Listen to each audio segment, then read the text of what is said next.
Op gets pregnant and makes plans to medically terminate the pregnancy, but her best friend steals her termination pill to save the baby because she had a vision that it would cure Ebola.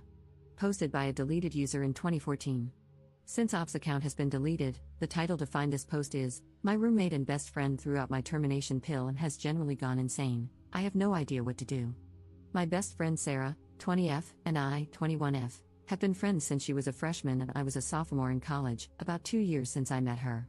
We were assigned to be roommates, got along great, and decided to room together for the next year, my junior year. We never had any problems before this and were inseparable. We are even in the same sorority and have the same major, nursing. A few weeks ago, I found out I was pregnant by my boyfriend Harold, 22M. We've been dating for a year and a half, and he's a wonderful man. We discussed what to do and decided that termination was the best choice for both of us. I opted for a medical termination, and since Harold couldn't drive me to the clinic because he had a final, Sarah agreed to go with me. Sarah was originally very supportive and held my hand as I took the first pill in the office. She was in the room when the doctor explained that I should take the second pill after 24 hours and that I would need to do it at home. Harold came over after his final to keep me company and spent the night. After a night of cramping and bleeding, I woke up yesterday morning to find that the second pill was missing from its pack. I had placed the pill on my nightstand so that I wouldn't lose it. The pack was still there, but the pill was gone. Sarah is the only one with access to my room. We have separate rooms but share everything else. I asked Harold if he had touched the pill, and he said no. Why would he, if he doesn't want this child any more than I do? That left Sarah as the only suspect, so I waited until she woke up to ask her about it. That's when she completely lost it. She started screaming at me, calling me a baby killer, and saying that she hoped I would bleed out from the termination. Then she told me that she had a dream my child would grow up to cure Ebola. I am absolutely serious, and that she threw away my pill to protect my child, along with the extra birth control packs I had gotten from the school nurse to last over the summer. She even took photos and uploaded them to Facebook with the caption, "Op is a baby-killing WHRE who can't keep her legs shut." Luckily, all of her friends and our sorority sisters instantly defended me and told her how crazy she was. Reddit, I'm stuck in the same room as her for all of our summer classes, which will last until July. We are in the same sorority, we'll have to see each other twice a week until I graduate. Is there anything I can do legally? Is what she posted online illegal? She is a nursing major in clinicals? I'm so effing confused. Edit. I've already gotten another pill. Edit 2. The sorority just texted me. The last meeting of the year will address Sarah's violation of the sorority's code of conduct. Apparently, this is not the first time it has happened. A majority vote will decide whether she's kicked out or not. Relevant comments. Commenter. Why haven't you reported her to the nursing board yet? Don't think about it, just do it. What if you were her patient? Op's response. I'd probably punch her in the face if I were her patient. The only reason I'm hesitant to report it to the nursing board is that I'm also a nursing student, and there might be significant backlash. Her actions have proven that she is incapable of keeping medical information private and unfit to be a nurse, so I might send it to the state board so that when she applies for her license, she will be denied. Update 2 days later. A lot of people ask me to update what happened, so here it is. The mods originally removed this update due to the 48-hour update rule, but enough people ask me to post this that I will, and then I can finally delete this account. I will try to make this as clear as possible, even though I'm typing it during a work break. Immediately after I posted on Reddit, many of you gave the same advice: report her to the nursing board, residence life, the nursing department at our college, the police, the sorority, and her parents. I decided to report her to all of the above while hiding at the sorority house. Early yesterday morning, Sarah made her Facebook post about me, and by lunchtime, my sorority sisters were texting me like mad. This was not the first time Sarah had shamed another sorority sister for having a termination, and that particular woman, we'll call her Emily, was one of the highest-ranking members.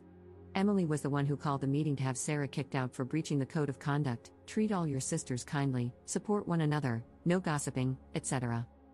Meanwhile, Residence Life was busy trying to contact Sarah's parents after I showed them her Facebook rants. After the sorority contacted Sarah, she flipped out again on Facebook and started ranting about how she wanted to die. The RA on duty, also one of my good friends, decided to speak to her to see if they could help. At this point, it was clear to everyone that Sarah was not in a good mental state, as she was screaming at the RA through the door crack. Sarah refused to open the door, so the RA escalated the situation, and no one saw Sarah again until the sorority meeting. The sorority meeting. At the meeting, everything seemed okay. Sarah was the last to arrive. She simply took her seat and acted normal. It was eerie to see her gushing over everyone just hours after her outburst. Only about half of the sorority was present, but the president decided to proceed regardless. It took just 2 minutes for us to vote unanimously to kick her out. Emily sat next to me the whole time. To put it mildly, Sarah did not take this well. She turned bright red, spit on the ground in front of Emily and me, and ran out of the room screaming. We called campus police on her as she left. After the meeting, Sarah returned to our dorm room. The Reese Life administrator tried to speak to her, but she refused to answer the door for over 20 minutes. They had to call the police to break it down because she was holding the handle from the inside, preventing them from unlocking it. When the police entered, they found the dorm destroyed. All the furniture had been smashed, or scratched if it was too heavy, the carpets were covered in food from the refrigerator, and she had painted random swear words on the wall in what appeared to be blood, though she had no visible scratches, so who knows where it came from. They found photos of Harold covered in lipstick in her purse, not just kiss marks, but his entire face colored in with lipstick like a crayon. She resisted when the police tried to peacefully convince her to go to the hospital. Sarah was taken in for a psychiatric evaluation and charged. I'm not sure of the exact charges, but I know they included unlawful possession of prescription medication since they found my pills in her purse, with my name on the labels. She is still in the hospital today undergoing evaluation. The hospital. Sarah and I were both interns at the hospital that operates the pregnancy clinic.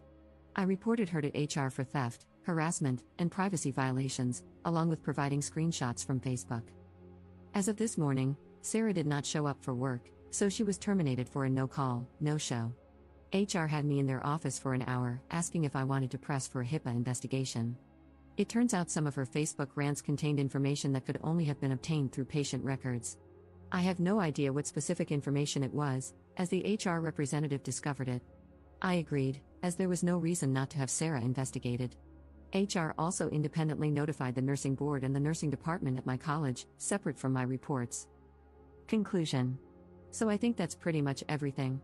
Sarah has been arrested and charged, kicked out of the sorority, fired from her job, removed from the dorms, and reported to the proper authorities multiple times. I still care for Sarah with all my heart because I recognize that she is severely mentally ill. I will always blame her for what she did to me, but I know that the person who hurt me wasn't the best friend I had known for years, it was someone different. Physically, I'm feeling fine after all of this. Harold and I are considering getting an apartment off campus together. If that doesn't work out, I will stay in the sorority house.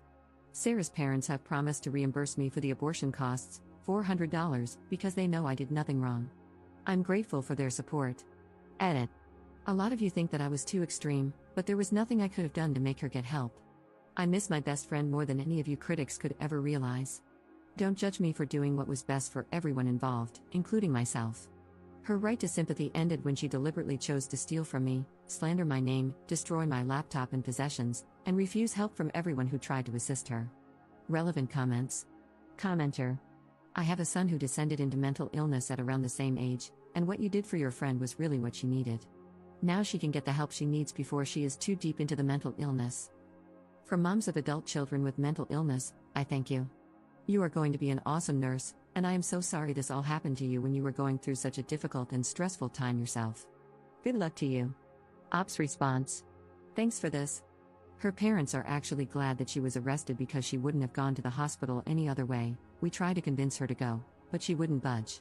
I hope I keep my backbone through this, but even though it's hard, I still care so much about her, and I will be checking on her through her parents on a regular basis.